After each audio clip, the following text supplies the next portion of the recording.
Okay, the products we're using in today's video are these beautiful little snowflakes from K & Company. Now this is not typically something I would buy. I don't normally buy embellishments. Very rarely do I. Except I saw these at Michael's. I just thought they were really pretty and I thought they'd be perfect for this project, and it saved me some time. Normally, again, I cut them out on my Cricut. The next thing we're going to be using are the DCWV 'Tis the Season paper stack. I also got this at either Michael's or Joann's, and it's a 180 sheet pack, really cute seasonal papers, and I picked it up for about $6.99 with the coupons. So definitely watch your coupons and save some money. You are going to need some cardstock. I went ahead and I'm just using plain white, which I have punched out the border bottom already. And that's just with EK Success's punch. These are my favorite punches. EK Success, I love their punches. They just always work really nice and smooth. Then you'll need your scrap papers, which I have a dark solid color and a pattern paper. You will need some ink. You will need a stamp, and you will need some adhesive, and I'm just using the ATG gun. So, and one last item, you're going to need some ribbon if you want to add ribbon to your project. I'm just using the Offray ribbon. And we are going to build our sliders, so you'll need a couple of pennies, and to make those you are also going to need some dimensional dots. So we're just about ready to get started. I'll let you gather your things. The very first step that I do when making any card is I like to start assembling my pieces before I even put the card together. Now I am going to be needing the Design Studio software to actually cut out my slider portion of the card. I did my first slider yesterday live with everybody here on YouTube, and it turned out good, but I want to make a couple of modifications to that project and see if I can't actually improve on it. I did get my slider working very well yesterday. There is a little bit of a learning curve to it, but I think maybe if the channel is a little bit smaller, it might work better. So I'm interested to try that. So when I cut these today, I'm going to make that channel a little bit smaller, and I'll give you the dimensions once I actually get there to cut it. So let's go ahead and build our pieces at the moment. And I'm actually going to build two of them because I have two cards to make. I just loved these snowflakes. I definitely am a green person. I love green colors. And so to me, I just thought it was a pretty pattern. I know typically you think of snowflakes and you might think of a blue or a crystal color. But the green to me, I just, love it. So I'm sure it's going to work. We'll try it all out when we get done. Okay. Now go ahead and do this. Now once again, if you haven't watched the other slider video, you can actually make your slider cutout that you need, and you'll see what I mean when we get to that next step, by either using Design Studio, which is how I'm going to do it. I've seen people use a word punch and actually punch their way across to do the channel. And I believe, correct me if I'm wrong someone, but I believe that's by Stampin' Up, the WordPress. And if you don't have either of those two options, as I mentioned yesterday, just go ahead and use an X-Acto knife. I will be sure to give you those exact dimensions once I get done calculating it out with the new dimensions that I'm going to do on Design Studio. Okay, so I'm going to have to turn the camera off for a moment while I go get that all set up and cut out those channels. I'll be right back. Okay, now yesterday I didn't show you this step, but I've actually loaded my papers up onto my mat, and I know my mat is filthy. I need to clean it and re-sticky it. But I've actually been using this mat for probably a good year, and I really extend the life of my mats by cleaning them and re-sticking them, and you can use them over and over and over again, trust me. So I've gone ahead and I've loaded up my paper onto my mat, And my dark green hunter green paper is 5¼ by 3¼ The pattern paper, which I glued on using my ATG gun, is actually 5 inches by 3 inches. So I'm going to go ahead and put it in my Cricut.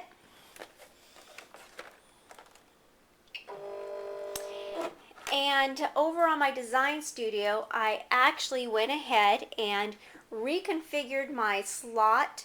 Because I'm using a 1/4 inch dimensional, I made it so it's just slightly bigger than that. So I'm going to go ahead and send the cut command to the Cricut. One moment. Okay, so now we're just going to go ahead and unload our paper. And carefully, because you have 2 layers, you want to remove your, I'm trying to see, did it actually cut through the second one? It did. So we're going to have to carefully remove that. So I'll go ahead and I'll set that down on our table. Okay, so basically we're doing the exact same card that we did yesterday, with the exception of a different design. Now, this isn't to be redundant, it's just to share different ideas on how to do the same card differently. And I really like seeing how you can use the same technique but make 2 cards look entirely different. So I hope you enjoyed that same thought. If you don't, please feel free to tune out because I don't want you to be bored. And I'm just having fun making the sliders. They're so fun. Okay, to recap, your dark green paper is a hunter green, and it's going to be 5¼ by 3¼ And your pattern paper is going to be 5 inches by 3 inches. Now here is where I made an exception.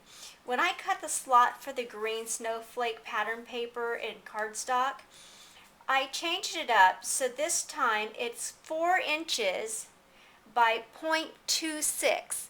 This is just a tad bit bigger than my dimensional dots. And the reason for this is I wanted it to give it a smaller channel, so hopefully it will roll better and not just slide. So we'll see if it works. Again, we're doing this live. I'm not sure if that's going to make any difference or not, but it's worth a try in my opinion. So we're going to go ahead and add our dimensional dots to the back of our card. If we take it off, we will. So just go ahead. I'm going to put 6 dots because I want it to have a firm foundation, because your slider actually does have some weight to it. So you want to make sure that it has enough support. And so we're just going to go ahead and get this all ready. And I hope you are all enjoying your holiday and having fun doing your holiday projects. I made sure to get my stuff done early so I can enjoy doing things just like this. I love the holidays, and I love being able to do something special for people, including making their handmade Christmas cards. Okay, so now that we have the dimensionals on, you have to decide whether or not you want to do a ribbon.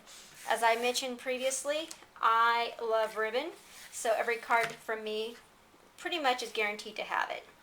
So let's go ahead and measure it out. I'm going to be a little bit more stingy on this ribbon just because I don't have very much of it and I really like it. And you guys should all know by now that if you watch my videos, I can't ever get through one without forgetting something. This time, my scissors. Okay. And so we're just going to lay a strip of glue down the back, because you really do not want this ribbon to go anywhere. So keep it as close to the bottom as you can. And just lay it down as evenly as possible, just to help hold it. Okay, and then go ahead and keeping it towards the bottom, run a line across there.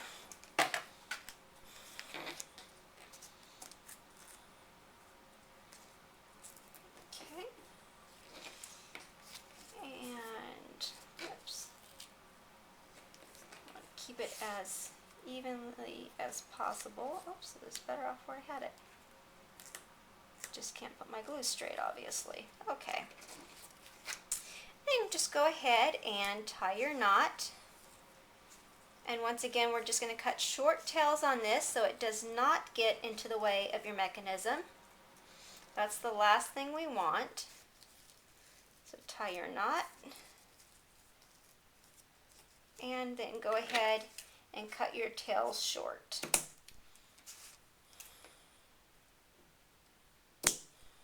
There you go. See, it just adds such a nice element, even if it's just sheer ribbon. Just makes it just that one touch that it needs. Okay, so the next thing we're going to do is we're going to go ahead and we're going to mount our decorative papers onto our white papers. So go ahead and take off your dimension backings.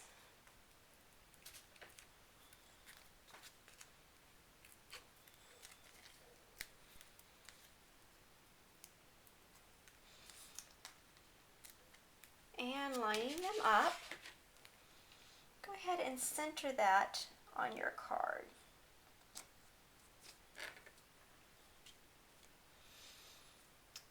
Okay. Oh, I forgot a step. Oh, well, you know what? It's okay on this one. Yesterday I put a backing, a dark green backing, but because my pattern paper is so light, it doesn't matter that my channel is white inside. If it had been a really dark color pattern paper like mine that I used yesterday, it was a dark plaid, you'd want to do a corresponding color, but there's so much white in this pattern and the background such a light green, it's okay to leave it white. Kind of gives that essence of that snow flurry, so that's fine.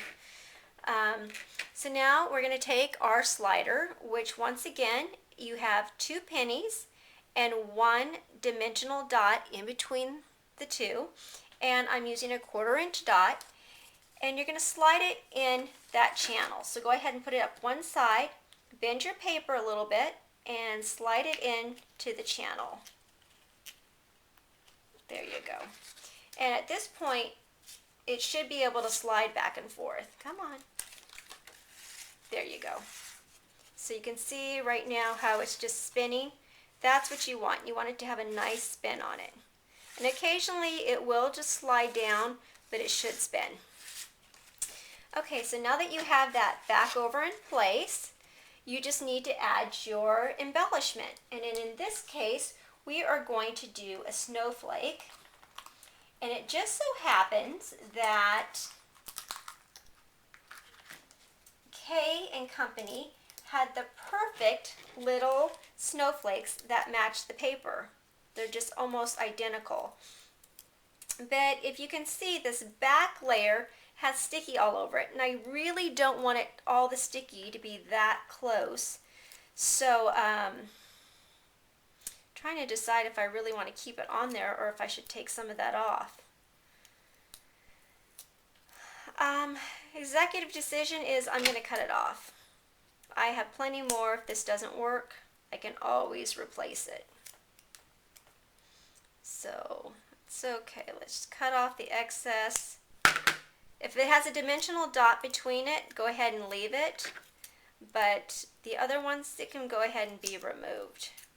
Just so that stickiness has no chance of getting near the paper and causing it to stick on you. So, and that's not going to be something that they're going to be able to see from the front, so that doesn't matter. So go ahead, since it has sticky on it, normally you would put a dimensional dot on it, but you don't need to. You can go ahead and apply it straight to your penny, making sure that you cover up the penny entirely so you can't see it. Oh, this is adorable. This is so cute. Give it a good, firm pat down because you don't want to lose it. Oh, this is adorable.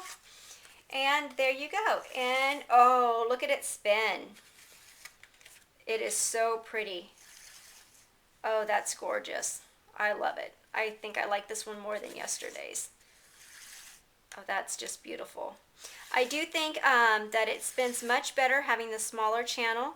Yesterday, I think the channel was just a little too large. but it seems to be doing beautiful now. So now all we have to do is go ahead and stamp our greeting in the center. And for this one, I just picked a simple sentiment. I just wanted it to say peace. And I'm using this ink stamp that was given to me by a friend. And let's see, get it really inked up well.